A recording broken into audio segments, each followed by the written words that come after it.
Hello guys, welcome back to our channel simplified study official. तो guys, आज की इस वीडियो में हम पढ़ने वाले हैं मैनेजमेंट अकाउंटिंग की बुक से chapter responsibility accounting. Already guys मैंने मैनेजमेंट अकाउंटिंग की सारी वीडियोस बना रखी हैं जिसका लिंक आपको डिस्क्रिप्शन में मिल जाएगा। एंड रिस्पॉन्सिबिलिटी अकाउंटिंग एंड बाकी जो सारे आपके टॉपिक्स हैं मैनेजमेंट अकाउंटिंग की, उसकी पर्टिकुलरली मैंने ई बुक्स भी बना रखी हैं जिसका लिंक आपको डिस्क्रिप्शन में मिल जाएगा। उस भी ई बुक को आप अमेज़ोन पे जाके वहाँ से डाउनलोड कर सकते हैं इजीली। तो स्टार्ट करते हैं, बट स्टार्ट करने से पहले चैनल पे न्यू हो तो प्लीज़ चैनल को सब्सक्राइब कर लो एंड इस वीडियो को लाइक एंड शेयर करना बिल्कुल मत भूलना। तो स्टार्ट करते हैं। तो आपका जो एग्जाम में क्वेश्चन आता है तो किस तरीके से फ्रेम होकर आता है कि डिफाइन रिस्पॉन्सिबिलिटी अकाउंटिंग, ठीक है, जिसमें आपको फीचर्स भी बताने हैं। 5 मार्क्स के लिए अगर क्वेश्चन आएगा तो कुछ इस तरीके से आएगा, जो आपका 2013, 14 में एंड 11 में ये आया हुआ है। तो सबसे पहले देखेंगे, जैसे चैप्टर का नेम ही है आपका रिस्पॉन्सिबिलिटी अकाउंटिंग। रिस्पॉन्सिबिलिटी अकाउंटिंग का बेसिकली मतलब क्या है? तो गाइज, जो ऑर्गेनाइजेशन है या फिर हमारी बिजनेस फर्म है उसमें नंबर ऑफ रिस्पॉन्सिबिलिटीज़ होती हैं। जो पर्सन्स ऑर्गेनाइजेशन में वर्क कर रहे होते हैं उनको वो रिस्पॉन्सिबिलिटीज़ पूरी करनी पड़ती है। तो रिस्पॉन्सिबिलिटी अकाउंटिंग में हम क्या करते हैं, हम ना वेरियस रिस्पॉन्सिबिलिटी सेंटर्स बना देते हैं, जैसे cost centre, revenue centre, profit centre और इन्वेस्टमेंट सेंटर। जैसे कि फॉर एग्जांपल इन्वेस्टमेंट सेंटर में जो भी इन्वेस्टमेंट से रिलेटेड डिसीजंस हैं, ठीक है, मतलब इन्वेस्टमेंट हमें आगे करनी है नहीं करनी है, कहाँ पे रिटर्न आ रहा है नहीं आ रहा है, तो हम क्या करेंगे कि ना 10-15 जानों की टीम बना देंगे। ये हमारा इन्वेस्टमेंट सेंटर हो गया, ठीक है। रिस्पॉन्सिबिलिटी सेंटर में अलग अलग सेंटर्स बनते हैं, ठीक है। एंड रिस्पॉन्सिबिलिटी अकाउंटिंग में हम क्या करते हैं, जैसे इन्वेस्टमेंट सेंटर की बात कर लेते हैं कि हमने कितना पैसा में क्या किया है, कितनी हमें कॉस्ट लगी है इन्वेस्टमेंट की, क्या हमें उसका रिवेन्यू आ रहा है या क्या रिटर्न आ रहा है। हर जो रिस्पॉन्सिबिलिटी सेंटर है ये under the control of person, ठीक है। एक पर्सन होता है जो हेड बना दिया जाता है हर सेंटर का एंड उसके अंडर ही सारे काम करते हैं, ठीक है। इसमें क्या किया जाता है, जो अलग अलग रिस्पॉन्सिबिलिटी सेंटर्स हैं ना, उनमें एक गोल सेट किया जाता है। हर जो मैनेजर होता है, एक मैनेजर बनाया जाता है रिस्पॉन्सिबिलिटी सेंटर का, उसको एक काम दिया जाता है कि तुमने ये सारे पर्सन अपॉइंट, मतलब जो भी पर्सनस हैं उन सभी का एक ग्रुप बना लेना है और ये पर्टिकुलरली जो गोल है वो मैनेजर सेट कर देगा। एंड उनका मेन मोटिव क्या होता है, उस पर्टिकुलर गोल को क्या करना, अचीव करना। और यहाँ पे एडुकेट जो अथॉरिटी है वो बनाई जाती है ताकि रिस्पॉन्सिबिलिटी सेंटर अपना काम जो है, जो उनको दिया गया है, वो अच्छे तरीके से कर पाए। अब जो है रिस्पॉन्सिबिलिटी सेंटर का जो मैनेजर होता है उसको अथॉरिटी दी जाती है ताकि वो कॉस्ट को इनकर कर पाए। रिस्पॉन्सिबिलिटी सेंटर के जो भी रिलेटेड कॉस्ट है उसको इनकर कर पाए एंड उस कॉस्ट के आगे क्या कह सकते हैं, मतलब जो भी हमने गोल रखा है उसको अच्छी तरीके से अचीव कर पाएँ, उसकी रिवेन्यू वगैरह सारी देख पाए, ठीक है। उसके बाद जो मतलब अलग अलग जो रिस्पॉन्सिबिलिटी सेंटर्स हैं ना, जो मैनेजर है एक पर्टिकुलरली सेंटर का, उनकी परफॉर्मेंस को यहाँ पे क्या किया जाता है, मेज़र किया जाता है रेगुलरली एंड कम्युनिकेट किया जाता है परफॉर्मेंस रिपोर्ट्स के थ्रू, ठीक है। होप सो रिस्पॉन्सिबिलिटी अकाउंटिंग का मीनिंग समझ आया होगा। नेक्स्ट है फीचर्स ऑफ रिस्पॉन्सिबिलिटी अकाउंटिंग। पहला है, इसमें हम क्या करते हैं, मैंने अभी आपको बताया कि हम इसमें डिफरेंट डिफरेंट जो रिस्पॉन्सिबिलिटी सेंटर्स बनाते हैं, जैसे cost centre, revenue centre, profit centre, ठीक है। एंड हर रिस्पॉन्सिबिलिटी सेंटर जो है एक पर्सन के अंडर वर्क करता है, मतलब एक लीडर की तरह कह सकते हो, मैनेजर होता है, ठीक है, उस पर्सन के अंदर सारे काम करते हैं। रिस्पॉन्सिबिलिटी जो है ईच एग्जीक्यूटिव की वो क्लियरली डिफाइन की जाती है कि ठीक है, कि मतलब जो भी रिस्पॉन्सिबिलिटी सेंटर हमने बनाया ना, हर पर्सन के हमने जो रिस्पॉन्सिबिलिटी है वो हमने बता देते हैं, हम उनको बता देते हैं। जो मैनेजर है ना वो एक गोल सेट करेगा एंड सभी जो पर्सन हैं, जो भी ग्रुप ऑफ पर्सन हैं उस रिस्पॉन्सिबिलिटी सेंटर में सभी को बता दिया जाता है कि ये पर्टिकुलरली तुमने ये काम करना है, तुमने ये काम करना है, ठीक है। इसमें guys budgeting and variance analysis भी आता है और साथ ही साथ इसमें हम क्या करते हैं, कॉस्ट को कंट्रोल करने की कोशिश करते हैं ताकि हम कम कॉस्ट पे अपने गोल को अचीव कर पाए, ठीक है। रिस्पॉन्सिबिलिटी जो सेंटर है ये प्लान किया जाता है according to the needs of organisation, ठीक है, क्या ऑर्गेनाइजेशन का गोल है उसी पे बेस्ड होता है, ठीक है। नेक्स्ट है गाइस टॉपिक, इसमें हमें बताना है कि क्या क्या मेन रिक्वायरमेंट्स हैं जिससे इफेक्टिव रिस्पॉन्सिबिलिटी अकाउंटिंग सिस्टम हम कर सकते हैं, ठीक है। जब हम रिस्पॉन्सिबिलिटी सिस्टम को अपनी ऑर्गेनाइजेशन में इम्प्लीमेंट कर रहे हैं तो सबसे पहले हमें प्रॉपर जो है इन्फॉर्मेशन लेनी होगी कि अगर मान लो कोई भी हमारा गोल है उस पर कितनी कॉस्ट आएगी, क्या एक्सपेक्टेड रिवेन्यू है, कितना टाइम लगेगा, ये सारी चीज़ें। नेक्स्ट है ऑर्गेनाइजेशन क्या करेगी, वेरियस रिस्पॉन्सिबिलिटी सेंटर में अपनी ऑर्गेनाइजेशन को बांटेगी, जैसे मैंने आपको वीडियो की स्टार्टिंग में बताया, cost centre, revenue centre, profit centre and investment centre, ठीक है। नेक्स्ट है जो मैनेजर है वो क्या करेगा, कंट्रोल करेगा रिस्पॉन्सिबिलिटी सेंटर को, ठीक है।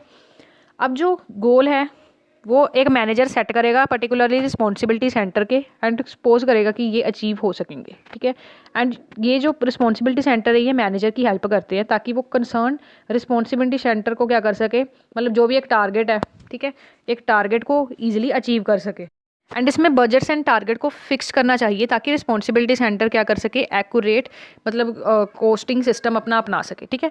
नेक्स्ट है ये मतलब रिस्पॉन्सिबिलिटी सेंटर को क्रिएट करने से पहले हमारे पास एक एडुकेट मतलब इन्फॉर्मेशन होनी चाहिए जिससे हम प्रॉपर अकाउंटिंग सिस्टम अच्छी तरीके से अडॉप्ट कर सकें, ठीक है। नेक्स्ट है इंपॉर्टेंट क्वेश्चन जो आपका मतलब 15 मार्क्स के लिए आ सकता है कि रिस्पॉन्सिबिलिटी अकाउंटिंग क्या है, क्या उसके फीचर्स हैं और क्या स्टेप्स हैं रिस्पॉन्सिबिलिटी अकाउंटिंग के, ठीक है। ऑलरेडी गाइज मैंने मैनेजमेंट अकाउंटिंग के इंपॉर्टेंट जो क्वेश्चंस हैं वो बता रखे हैं जिसका लिंक डिस्क्रिप्शन में है। And responsibility accounting, price level accounting and जो भी आपके टॉपिक्स हैं इंपॉर्टेंट वाले, सोशल अकाउंटिंग, इन सभी की मैंने ई बुक्स लॉन्च कर दी हैं, ठीक है। आप अमेजोन पे सर्च कर सकते हैं सिंप्लीफाइड स्टडी ऑफिशियल बुक्स, या फिर नीचे डिस्क्रिप्शन में आपको लिंक मिल जाएगा, वहाँ से आप ईजिली परचेज करके उसको बाय कर सकते हैं, ठीक है। एंड आपको मतलब जैसे ही आप बाय करोगे तभी आपको जो PDF उस पर्टिकुलरली नोट्स की मिल जाएंगे, आप ईजिली पढ़ सकते हो, ठीक है। तो अगला हमारा जो क्वेश्चन है that is steps in responsibility accounting. पहला है divide organisation into various responsibility centre. सबसे पहले एक ऑर्गेनाइजेशन क्या करेगी, अलग अलग जो रिस्पॉन्सिबिलिटी सेंटर्स है ना उसमें ऑर्गेनाइजेशन को क्या कर देगी, डिवाइड कर देगी, ठीक है। नेक्स्ट है सेट गोल। अब हमने रिस्पॉन्सिबिलिटी सेंटर्स बना लिया, मान लो हमने cost centre, investment centre and हमने बना लिया कॉस्ट सेंटर हो गया, रेवेन्यू सेंटर और प्रॉफिट सेंटर, 3 बना लिया, ठीक है। अब उन तीनों का हम क्या करेंगे, गोल को सेट करेंगे, ठीक है। उसके बाद डिफाइन अथॉरिटी एंड रिस्पॉन्सिबिलिटी। जो नेक्स्ट स्टेप है ये क्या होगा कि क्लियरली हम क्या करेंगे, डिफाइन करेंगे क्या मैनेजर की रिस्पॉन्सिबिलिटी रहेगी, क्या उसकी अथॉरिटी रहेगी, कितने लोग उसके अंडर काम करेंगे और क्या उसका गोल है और किस तरीके की परफॉर्मेंस हमें पर्टिकुलरली मैनेजर से चाहिए, ठीक है। नेक्स्ट है मेजर परफॉर्मेंस। जो नेक्स्ट स्टेप है, अब हमने सब कुछ मैनेजर भी सेट कर दिया, ठीक है, अपने ऑर्गेनाइजेशन को रिस्पॉन्सिबिलिटी सेंटर्स में भी डिवाइड कर दिया। अब हमारा जो नेक्स्ट स्टेप क्या होगा कि हम ये देखेंगे जो भी हमने गोल सेट किया था क्या उसके अकॉर्डिंग काम हो रहा है, नहीं हो रहा है। अगर नहीं हो रहा है तो कौन कौन से हमें चीज़ें करनी होंगी या कौन कौन से स्टेप्स या प्लान बनाने होंगे जिससे हम अपने जो टारगेट है उसे अचीव कर सकें। नेक्स्ट है प्रिपरेशन ऑफ परफॉर्मेंस रिपोर्ट। जो नेक्स्ट स्टेप क्या है हमारा, जिसमें हम performance report each responsibility centre की प्रिपेयर करेंगे। ये रिपोर्ट हमारे लिए हेल्पफुल होगी जिससे हम कंपेयर कर सकेंगे कि क्या हमारा गोल था और क्या वेरिएशंस आई हैं। अगर कोई वेरिएशन आई है, ठीक है, कोई डिफरेंस आया है, मान लो हम चाहते थे कि हमारी सेल्स इंक्रीज़ हो जाए या प्रॉफिट हमारा बढ़ जाए 1 लाख से, बट हमारा बड़ा 80 हज़ार से 20,000 का डेविएशन आ गया, मतलब ठीक है 1 लाख माइनस 80,000, 20,000 का डेविएशन आया, ठीक है। तो उसका क्या कारण है एंड इस मतलब प्रॉफिट को इंक्रीज़ करने के लिए हम क्या क्या चीज़ें कर सकते हैं, ठीक है।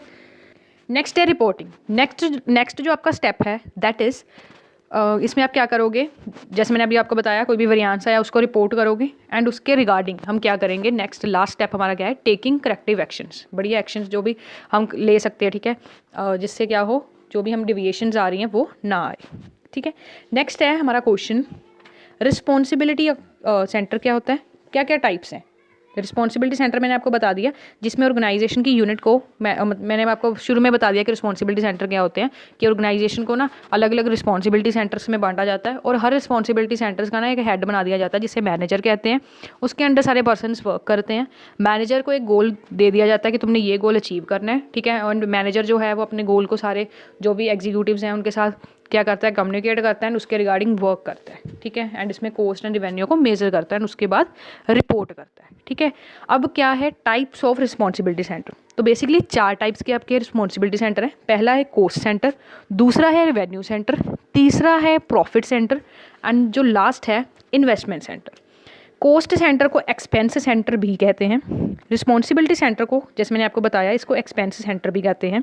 इसमें क्या होता है बेसिकली कॉस्ट सेंटर में क्या है, हमने देखना है कि कितनी कॉस्ट ऑर्गेनाइजेशन ने इनकर की है, ठीक है। इसमें हम स्टैंडर्ड कॉस्ट को डिटरमाइन करेंगे कॉस्ट सेंटर में। जो मैनेजर है कॉस्ट सेंटर का वो ट्राई करेगा कि कॉस्ट को कंट्रोल कर सके in the area of responsibility. Cost को हम क्या करेंगे, इवेल्युएट करेंगे, एक्चुअल कॉस्ट क्या आई है और बजटेड कॉस्ट क्या आई है, ठीक है। जो हमने बजट बनाया था कि हमारी मान लो प्रोडक्शन में इतनी कॉस्ट लगेगी, बट अगर ज़्यादा लग रही है, ठीक है, तो उसका क्या कारण है और क्या करेक्टिव मेजर्स ले सकते हैं, वो सारी चीज़ें इसमें आ जाएंगी। नेक्स्ट है रिवेन्यू सेंटर। रिवेन्यू सेंटर में क्या होगा, इसमें जो फॉर्म है मतलब कितनी सेल्स हो रही हैं उससे क्या रिवेन्यू आ रही है, ये सारी चीज़ें हमारी रिवेन्यू सेंटर में आएंगी। इसमें हम क्या करेंगे, इसमें हम जो एक्चुअल रिवेन्यू है उसे बजटेड रिवेन्यू के साथ कंपेयर करेंगे।